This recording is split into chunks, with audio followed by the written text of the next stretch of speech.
Hi guys! I've actually had quite a few people reach out to me and ask what they could use if they don't have Affinity Designer or any of the Adobe programs. Well, Canva is an online software that is perfect for those that are just starting out on their designing journey. Not only is it available on the desktop, but it also comes as an app too. Now, what some of you may not know is that I also have a business as a remote personal assistant, and Canva is a software that I use for most of my clients' graphic design work. It's not as complex as Adobe or Affinity Designer, and it's great if you work as part of a team. Now, although it definitely has some limitations compared to a dedicated design software program like those I mentioned before, it's perfect as it has a free version and a pro version too, so if you're just starting out, this is definitely a program to consider. So let me show you how you can use it to design and print your greetings cards ready to sell on Etsy.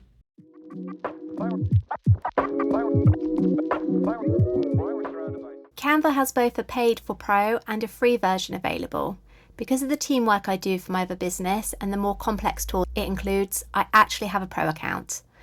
That said, I used Canva for years before I upgraded to a pro account, so the free version is definitely a great design tool to use. The main differences you have with pro is the ability to upload your own fonts. Perfect if you have thousands of commercial fonts like me.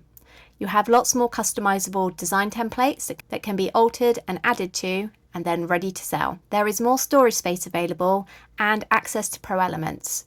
You can purchase these pro elements individually, but they work out quite costly. The Pro version also has access to photo editing tools. These I use daily as the in-house graphic designer for one of my virtual assistant clients. Instant Background Remover is my absolute favourite, along with the AI tools like Magic Expand, which has been a lifesaver when I need to extend the images that our customers provide us with. The Pro option of being able to quickly resize and translate templates is handy if you want to create larger or smaller greetings cards.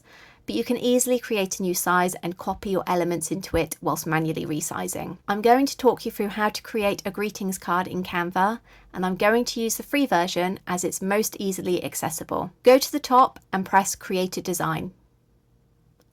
Select Custom and change measurements to inches. Add 8.3 as width and 11.7 as height, and then create a new design. If you hadn't already guessed, we're creating an A4 document, but using inches as the measurement. Your canvas is rotated 90 degrees to how we want it, but we are going to work in an unrotated view by building a front and back rectangle to design in, and then rotate them at the end before downloading. On the left-hand side panel, select Elements and then search Rectangle. When you select it, a little menu should pop up above it. Press the position selection.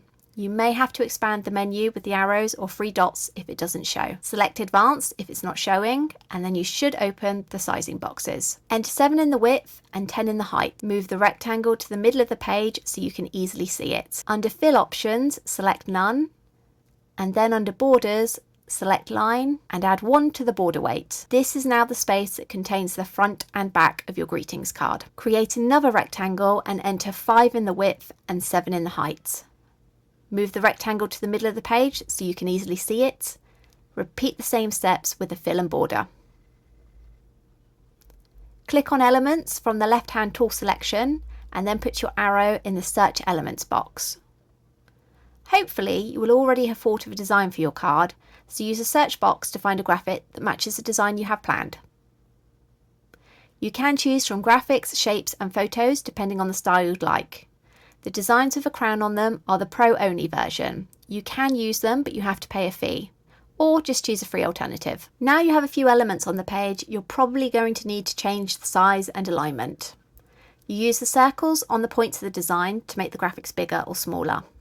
To change the order in which they appear, press the 3 dots and then select Layer. You can then move it backwards or forwards. If you'd like to group elements to make it easy to move them around the page as one, highlight them all and then press Group.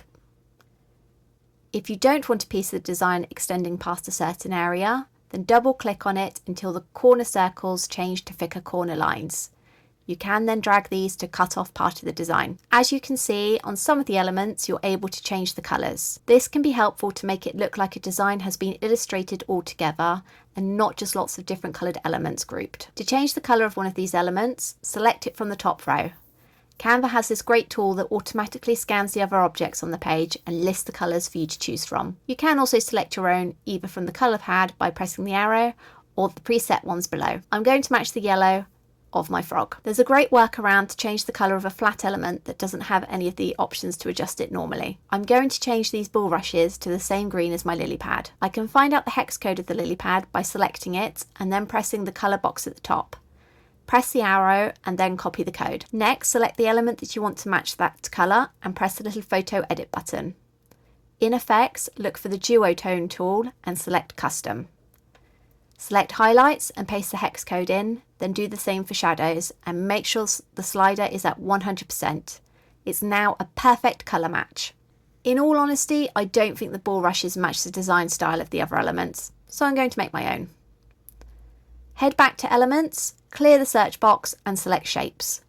I'm going to use this pill shape here and rotate it with the circle arrow button. You can see the angle number change as you rotate. I need to make it a little longer with this pull slider at the bottom and change the colour to a dusty brown. Next, I'm going to select the same shape to make the bit at the top. I can do this by duplicating or by adding another shape. And then I want a slightly curved stem, so I'm going to search for a curved line in Elements and place it.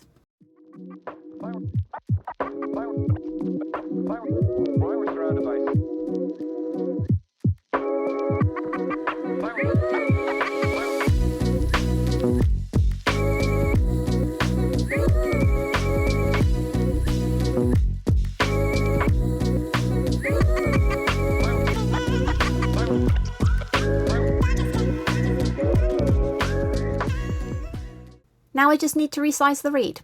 I can create a few more and alter the size. I can even flip the position by pressing the flip tool. It makes it look more natural and illustrated. Now you just need to play around until you're happy with your design. It's time to add the text. If you press the text button, you can see there are some interesting combinations below, both free and pro versions. None of the free ones really go with this design, so I'm just going to create my own. Select Add a Text Box and then write in what you would like on the front of your card. You can select it all and have a play with the font choices that Canva gives you. You can resize by increasing the font at the top or by dragging the corners like we did with the other elements. Change the colour by highlighting it all and then selecting the colour box at the top. You can either leave it like it is, or if you press Effects, you can adjust it even more.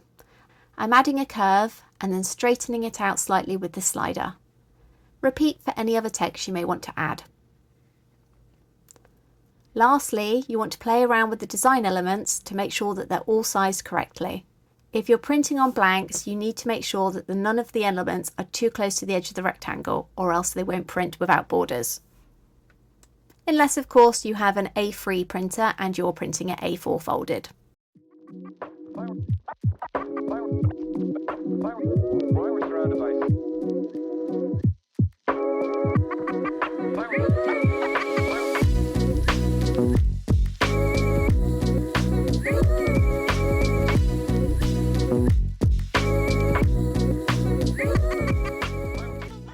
Once you're happy with your design, you need to select all of it, including the rectangle and group. Then use the rotation button and rotate 90 degrees counterclockwise. Then using the alignment tools, align it to the top of the larger rectangle. I always advise you to have your logo and contact details on the back of the page, so it means that when the card is given, the intended person can easily find you online. So we're going to do that next. The best way to build brand awareness is to upload your logo. On the left-hand side, press the Uploads button, then Upload Files. Find your logo and click Open. On your canvas, create another 7 by 5 inch rectangle and move it to the middle. Go back to Uploads and add your logo to the page. Move it around within the rectangle for where you would like it to appear on the back of your greetings card. Next, add the text of all of your contact details and align it to work well with your logo. I like to add these little icons too, as it just adds to the design. You can find free versions of these in Elements just by searching.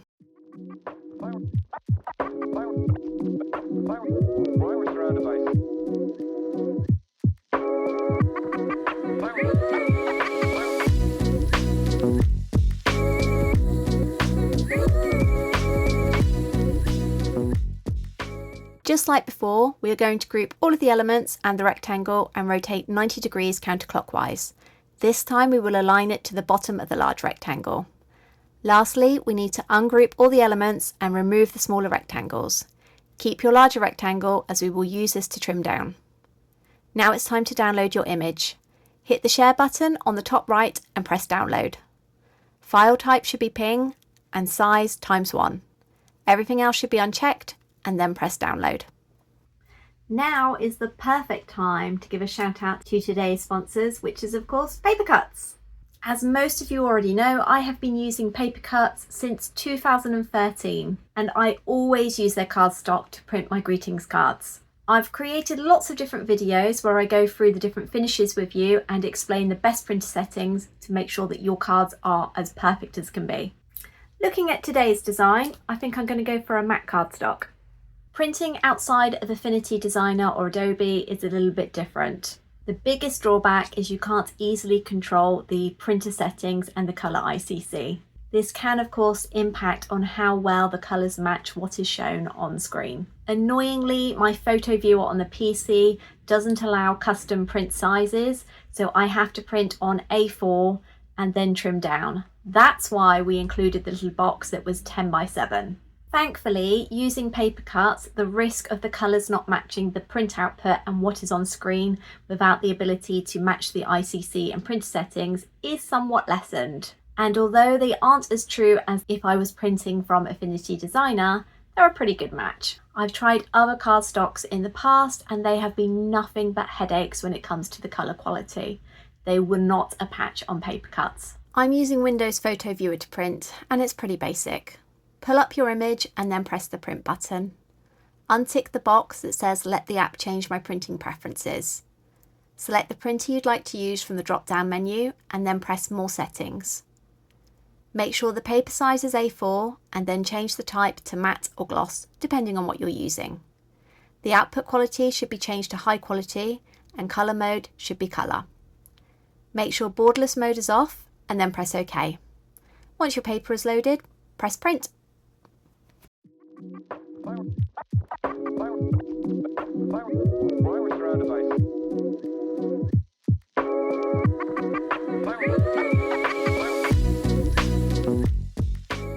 Colour-wise, I don't think that's turned out too bad at all. But now I need to do something about these borders. So as always, I'm going to complain the entire time I'm trying to cut this because the top-down camera means that I can't get the right angle to get a good cut because I have to stand to the side, which means I can barely see. So you've probably seen my high-tech bit of masking tape there. Having that on this metal ruler just stops it sliding around so much, which makes it easier when cutting.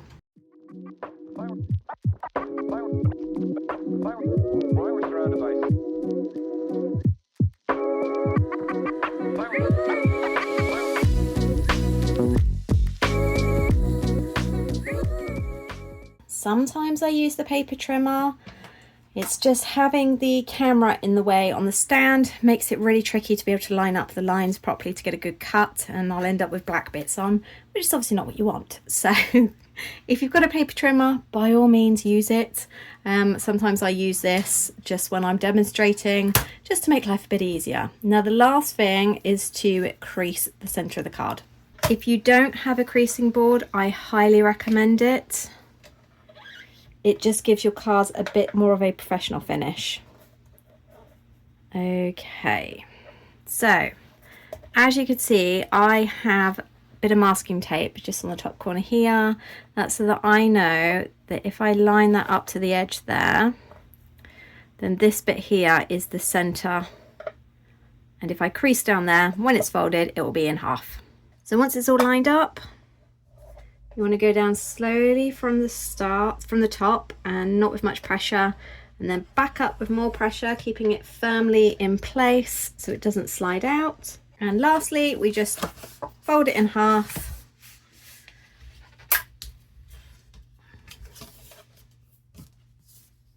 Ta-da.